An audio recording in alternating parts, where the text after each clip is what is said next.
This is the Daily Saints Pod with Zach and Greg.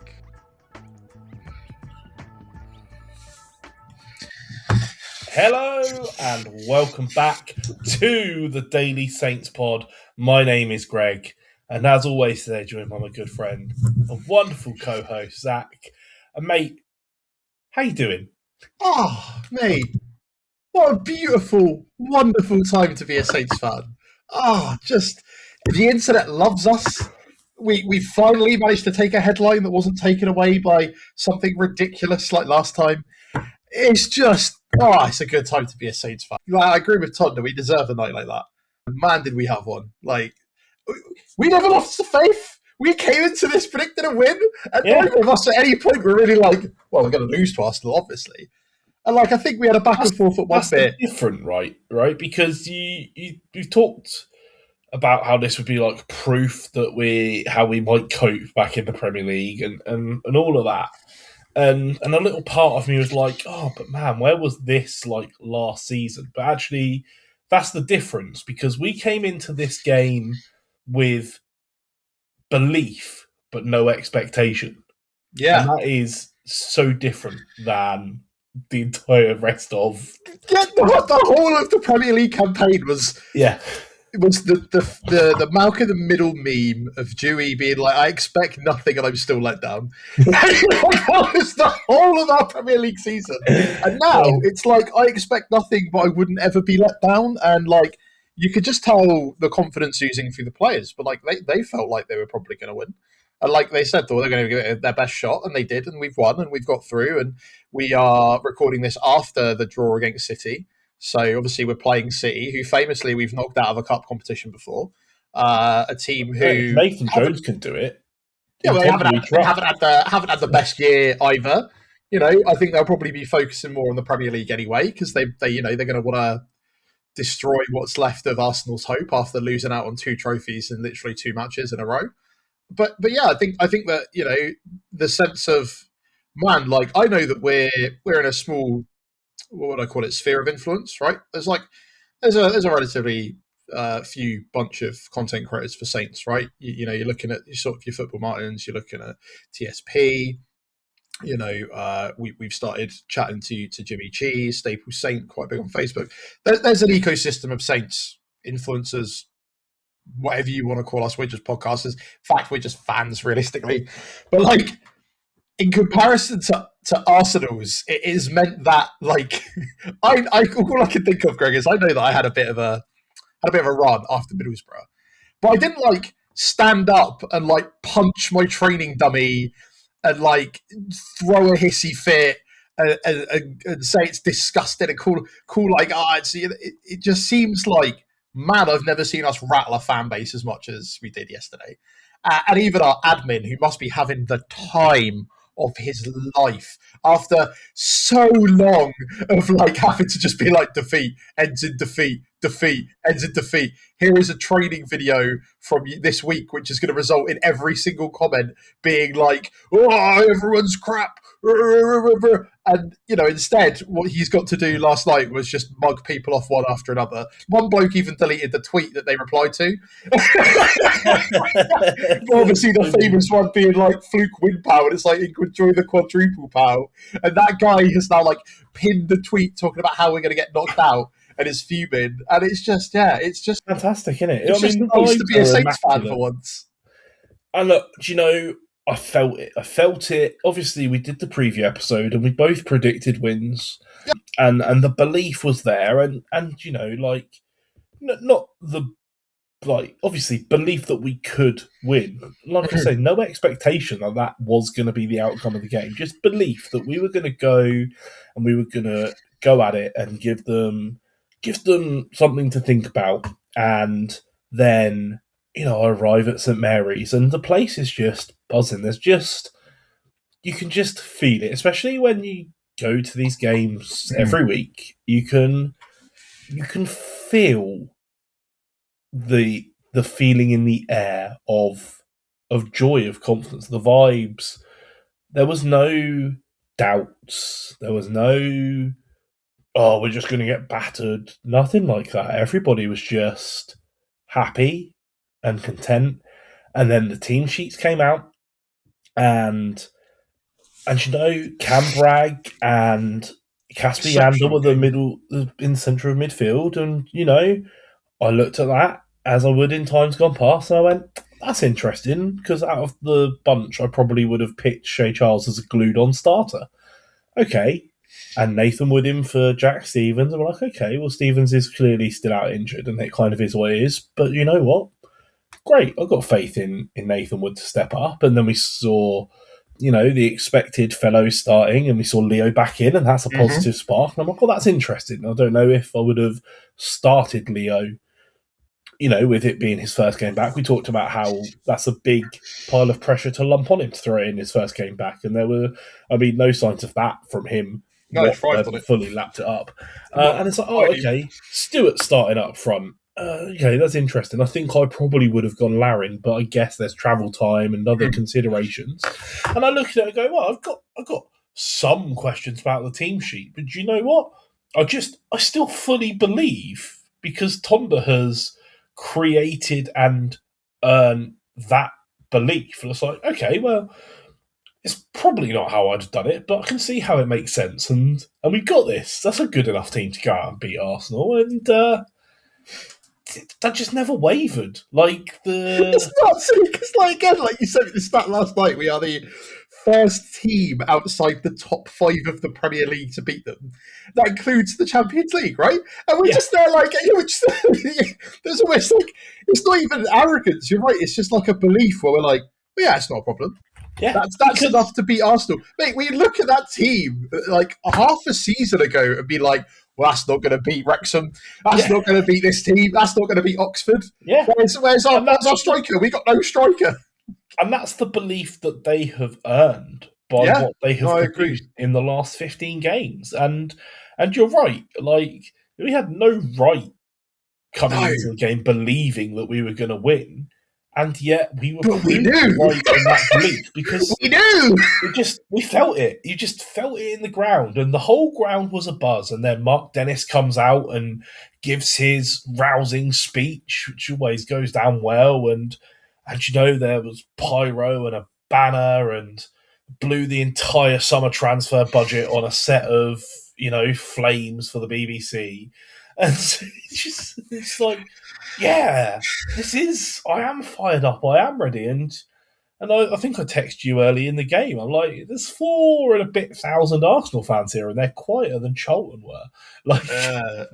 We were just from the from the person in the stand selling hot dogs to the fans to every single player on that pitch. We believed and we wanted it more than Arsenal, and at the end of the day, that is what came out, because that was what did it. The belief. We were first to so many second balls in the middle of the park, it was unreal. It's not like we snatch and grabbed and played a low block and sat in front of the goal. Game. It wasn't boring to watch. That's the thing, right? It could have been them battering us for 95% and us snatching 2 late goals or whatever. It didn't feel like that. When we took our chances, we took them and struck them well. My biggest worry with Leo having the absolute game of his life is that, my word, was he put in the shop window for people yesterday, because I wouldn't be surprised if that there was a lot of buzz around him. And there were rumours going around before the game. Apparently, they're going to be scouts there and this and the other. We've had multiple other sort of personalities appear. Theo Walcott was there last night, as you probably saw. An ex-Arsenal and Saints. I can assure you, I have seen all of the coverage. I came home from the game, and I arrived home at 11 o'clock at night, and I was so abuzz that what I did was I sat down and I watched the full BBC coverage of the game, including the pre-match analysis. Mate, that does not... I'm not even slightly surprised, but again, you get to relive it, and you get to and the fact that I even had a mate of mine who I've mentioned my friend James quite a few times in the podcast but again, it's over 400 episodes, so not enough for most people to know who he is. And he is a Bolton fan whose dad is a Spurs fan. So he's had a bit of an affinity to Spurs. And he just he texted me after not really paying as much attention to our season this season as he would, because we're in the Championship, and he just went, I just didn't have Southampton saving football on my bingo card for this year. And it was great. And then I'm just having to explain to him, like, I don't understand this run we're on. I'm just happy to just ride the wave. And like saying, like, Shea Charles' absolutely exceptional goal against Oxford, and for him to come out and do basically, you know, a similar thing in the sense of that's what, like, the amazing goal against Oxford, and this is the winning goal at the 4-3 Leicester game, and now beating Arsenal at home. Like, I don't know what superpowers we have embedded into him, imbued him with, but my word was that, you know, and also the idea that Tonda said, like, beforehand, he wanted him to come on and knew he could come on and make a big impact, and like, that's why when you say things like, oh yeah, it's a bit weird that Bragg and Yanda are in the middle, we trust the process though, because we trust the process because the process pays off. It's the opposite of what we had under Will Still, where we're like, well, that's weird, we've tried that. Or like, even, you know, I know I talk about it a lot, but like that game we played against Tottenham with Russell Martin, right? And then like he started Silamana because he decided to change things for the first time ever. And every single one of us knew it would go horribly, and it went horribly. Whereas like Tonda, it's just like you look at what he puts out and you go, okay, prove me wrong. And then suddenly, every day, Greg, he proves that we are not, shockingly, the fans and ourselves are not, you know, managers of a football club, but he is there, and he is there on merit.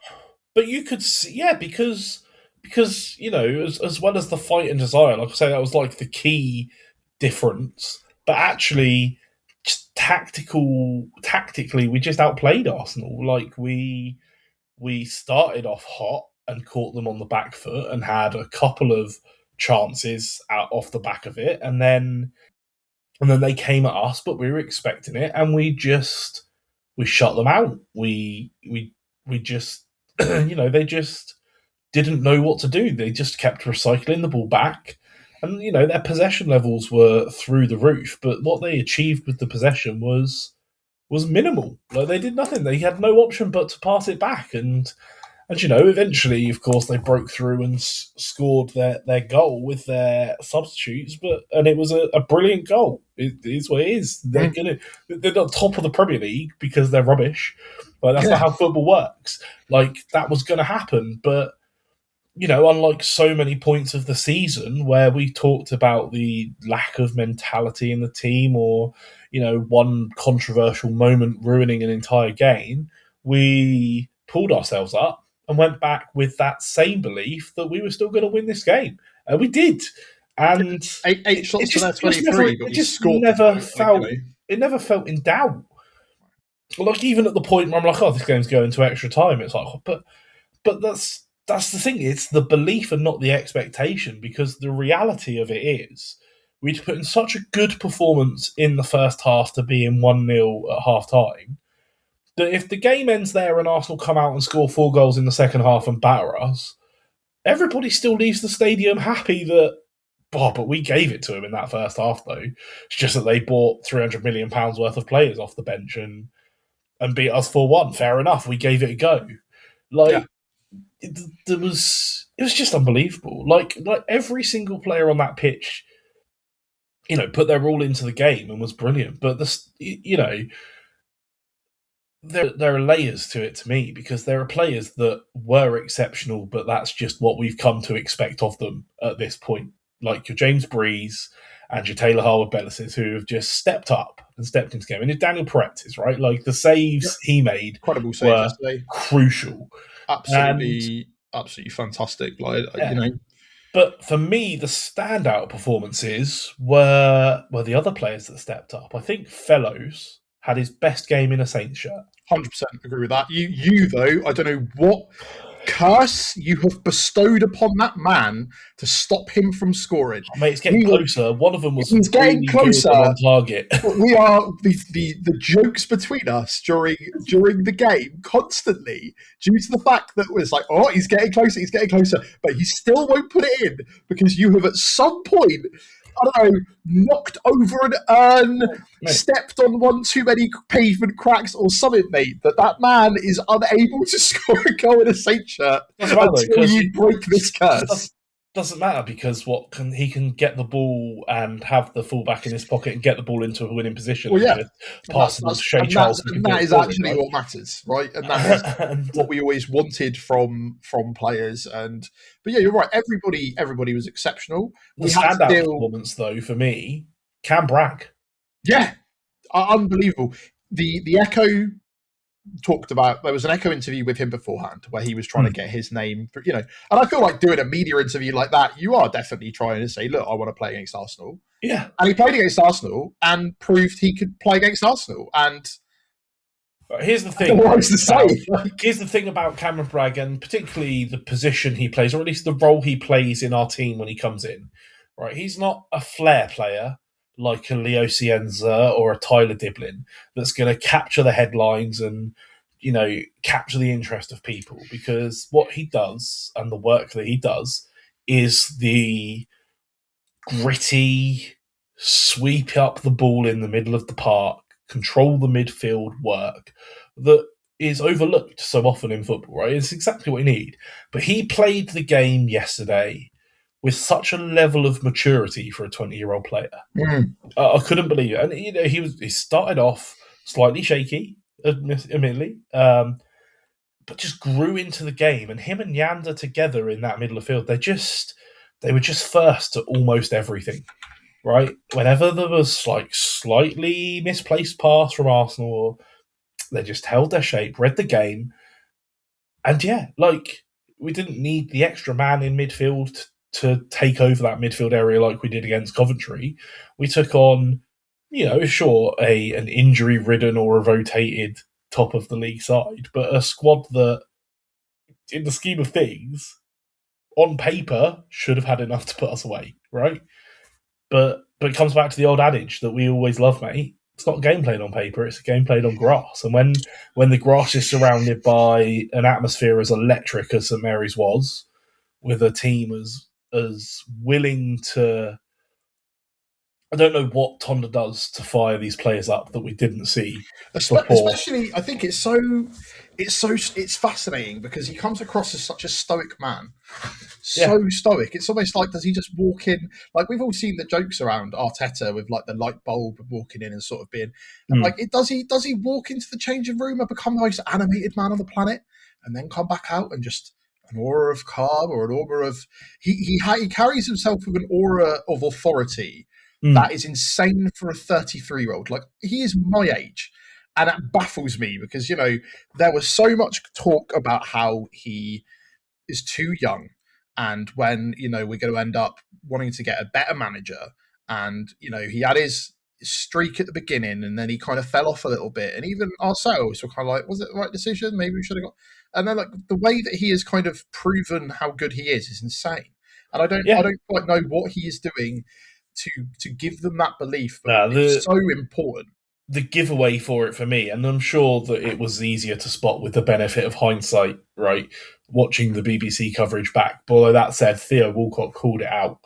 And he did a pre-match interview with the BBC on their pre-match coverage, and the reporter asked him, so how do you take on a team like Arsenal? And he's like, we've got a few things.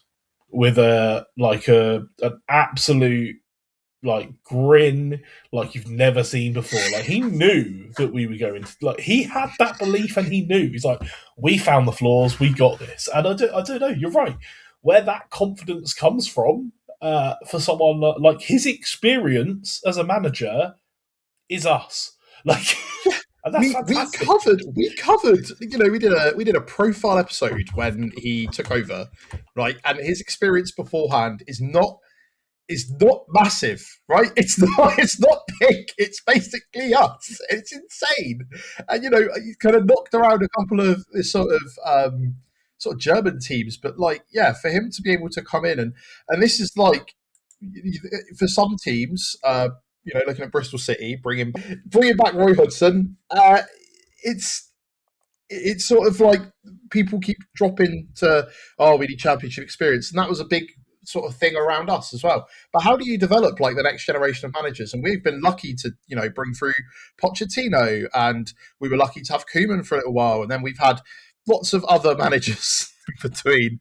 But it does very much feel like it's like, oh man, we found somebody that one day is going to go on to manage really, really big clubs, and we should really, really enjoy the time we have with him. No, I don't want to see Tonda manage big clubs. I want Tonda I want him to stay here. Keep doing these things for Southampton for the next 30 years and create a dynasty. Very realistic. You're going to need to keep. We're going to need to get promoted, and then we're going to need to get into Europe, mate. Just the Sir Alex Ferguson of Southampton is what I want in our future, because you're right. He has this like stoicness about him, and he comes out in the press, and he's a bit more wordy than Ivan Juric, but not like substantially. Not much, mate. And I just don't know what it is that he imparts on the players, but I buy into it, and the players clearly have, because it's also working with the resources he's been given as well. Because we've been critical of Sports Republic's window in January, and I keep wanting to harken back to that because I want to hold ourselves accountable. Right? We were very, very sceptical about the business we did in January because we basically let so many players go, so many players leave, Adam Armstrong go, and we brought in a older Canadian striker that was basically just a journeyman, and we brought in this kind of unknown goalkeeper that we weren't able, we were able to sort out pretty quickly, but also it was one of those things where even that seemed to have issues because we were trying to bring him in from a club that he was already on loan to. And yet somehow they've managed to select that really, really well. And he has been able to work with the resources he's been given. And, Cam Bragg has come through. Matsuki has kind of found his footing in the team a bit more. Dozy has come back into the fold. And the beautiful thing about yesterday was that straight after Cienza goes off, Ben White has to deal with Dozy. And clearly couldn't deal with him either. They just had no answers. I feel bad for him because how he didn't get carded. God only knows, I swear. This is, I think, part of the thing, right? Because the style of play in the Premier League is what it is, right? It's all quite, for lack of a better term, it's peppified, right? Like, all of the teams in the Premier League either play or try and play the way Pep plays football, or they try to play the way that counters Pep's football, which means that what Premier League fullbacks don't really deal with on a week-by-week basis is an absolute head case winger that just wants to run at you and make you look stupid. Like how he didn't get carded for literally pushing him over, mate. That is insane. I do not know how that man escapes. And on both sides, right? Because Fellow just loves picking the ball up and running at players. That is his bread and butter, and that's what he did all game. He just picked up the ball, found a bit of space with it, ran, and they didn't have a lot of answers for it. I feel like on the whole, we had the better chances in that game. Like, Arsenal had the possession and they had the shots, but when how many of them just went into the hands of Perez? How many of them just hit 7 shots on target, and I think of those, one of them's the goal, and I can think of 2 big saves from Perez. Right, and so the rest are just fizzling into nothing. And 23 shots, but only 7 of those on target. They just didn't really have an answer to. They were, even though we weren't playing this low block shape that was forcing them to try and unlock, they just didn't have the answer to us. We wanted it, and we fought for it, and it's just. I just think people underestimate us and have done, right? Yeah, they did the same thing against Fulham, and I know they've had to play a rotated squad because all eyes are on Tuesday. But the momentum they have lost in those last 2 games is going to be devastating for them. Yeah, how they're going to pick themselves back up. But when you look at the fact that Ben White's just managed to make it back into, England international and has been put on toast by this guy who has an X Factor style story that's nuts in Leo Cienza. It's a hard image for us to remove, but it's an image that, as you pointed out yesterday, all of us could see before the game even kicked off. And I think that's the thing. And you're seeing Arsenal fans be so frustrated and come into the game and sort of, there was a lot of conversation around the last time we played them, and it was like completely different times, like the Premier League, completely different. Cam Archer scored in those games, or Saka scored in one of those games. Bellis came out after the match and said it. He's like, it just felt different. We were in a different place. Going to play Arsenal at St Mary's last year, we didn't feel how I felt today. Like, the buzz was different, the vibe was different, the confidence was different, and they just all stepped up, and it gave me, honestly, maybe my second favourite ever night at St Mary's. But it's close. It's real close. Yeah, I've seen for a lot of people, it's now topped West Brom. I'm not going to lie. I think, I guess it's cup magic. It's the weight of the occasion. It's the opponent that we're playing. Yeah. It's the grown men crying and leaving early. It's all of it. It's the West Brom. The atmosphere built all week, and then we did what we had to do, and we scored first, and it was never in doubt. This was the atmosphere built, and there was not confidence but belief, and the vibes were good, and the atmosphere was electric, and we did it. And then it was nervy, but we still put it in. And then, we faced that adversity, and we conceded the equaliser. They had panic. Like, their booking, Greg, was because they pushed the referee. Tried to push the ref off of the ball. How it wasn't a red God only knows, because I thought you can't just assault the ref nowadays, but there we are. But that showed a sense of panic, and it shows a sense of weight of expectation. And I think that is the biggest thing that you've hit the nail on the head of, is that we do not expect as much as we did. Maybe we should expect more, but because of that, they are able to go out. And, we, as you said, we were texting each other back and forth. And after they equalised, we still both had the faith. You said, well, it's a shame, mate, I've already booked my parking. That is a genuine thing you said before we'd scored our second goal. Right?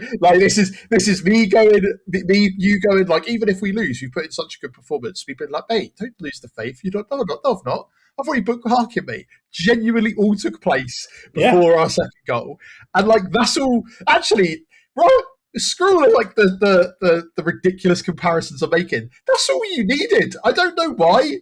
I can't explain how, but yesterday was truly, truly something special for the club, for the supporters, and for the players as well. And what a confidence boost going into Tuesday. It was a special night because, I think it was on one of the fans that Football Martin had on his Matchday vlog. They were like, look, promotion is obviously essential and fantastic and important, and that trip to Wembley and that West Brom semi-final were immaculate. But if we win the FA Cup, we're still talking about it 50 years on, because we're still talking about the fact that we won the FA Cup 50 years ago, right? Like if we win the FA Cup on the 50th anniversary of us winning the FA Cup, that is, Spirit of 76 was the tifo and the banner that went up. The opportunity to forever be known as the Spirit of 26, right? Like it was special, and it was fantastic, and it was jubilant. And my voice really hurts. And I mean, actually, honestly, I don't think anything sums up quite how much of a big game feel and a big game it was than the fact that after Ross Stewart scored that goal, I got a text from my wife, who makes great use of us going to the football to spend time not having to deal with us and decompressing and not worrying about football, that said, saw you on the telly, put your son down. The first thing I saw after that goal was you holding your son up, mate. And, oh, mate. Because honestly, that was so funny, but you could tell it was jubilation. Is I think the correct the correct word for it, mate, is I think that genuinely, what a fantastic day to be a Saints fan. What a fantastic confidence boost for Tuesday. And as Arsenal go into their crucial Champions League game, losing sight of 2 trophies, we go into our game against Wrexham. Mate, a very real possibility, by the way, that AFC Stoneham win more games at Wembley this season than Arsenal. Shout out to them. I went to school with their manager. Right. Just football on the South Coast. Never well, you know, all the criticisms of like even the mention around the fact that it's like, oh, is it? You know, I thought it was only like this in the Northeast, and clearly it shows that, you know, we are a passionate fan base. Right? It's unlike banter club. I've actually right. You've touched on it. I've actually got thoughts. I've got thoughts on that. It will surprise you too, mate. Interesting. Right, this is the thing, right? Don't confuse loudmouthedness for passion, right? Like, sure, all the fans in the Northeast or the big clubs have their passionate fans and they're loud, right? We are a passionate fan base. We're not always the most vocal or the most noisy of fan bases, but we are a passionate fan base. And everybody involved with the club, everyone I speak to huge amounts of Saints fans all the time, and everyone is deeply passionate about the club. We just don't necessarily always go to the ground to shout about it. But when we know it is needed, or when it is earned, because, you know, you think about what we have been through even before the last promotion, right? And that fantastic moment and that day out at Wembley, we have suffered through some rough times. It's been dire, mate. Just how it is. It's been a dire couple of years for us, but we are enjoying it. That is why there was why there is so much anger over ownership and everything else. Is because we care. Yeah. It is a group of fans that really, really care about their club. Most teams do, but like, it is one of the things that we are not the flashiest of teams. We are not going to have huge amounts of tourist fans. You know, a vast majority of the people that support Southampton are from the town through and through. That is growing. There are people outside the UK that also support and enjoy watching Saints, and, you know, we ourselves interact with some of those fans, and that isn't a problem either. But shout out Australian Saints supporters with one of my favourite Facebook groups on the planet. Yeah, exactly that. And then you know, you see these sort of like pockets, but we're all people that really, really care about the club, and it's a very, very important part of the culture of the city as well. Yeah, and I think that's a thing why so many people worry about the modernisation of football. And like, it's no disrespect to Arsenal, Tottenham, and London and that lot, but they're all London, whereas, you know, Southampton Football Club is a part of Southampton, of the city. Yeah, because there's not really what else we've got. Is it going to be as electric at St Mary's every week as it was last night? No, because the stakes are not always as high as they were last night. Does that mean that we're not going to be noisy the rest of the season? No, we're going to have some fantastic. We've got a lot of home fixtures in this run-in. I looked at my personal calendar today and established that I have 6 trips to St Mary's in the course of 3 weeks. Like, and a trip to Wembley in the middle as well. Like,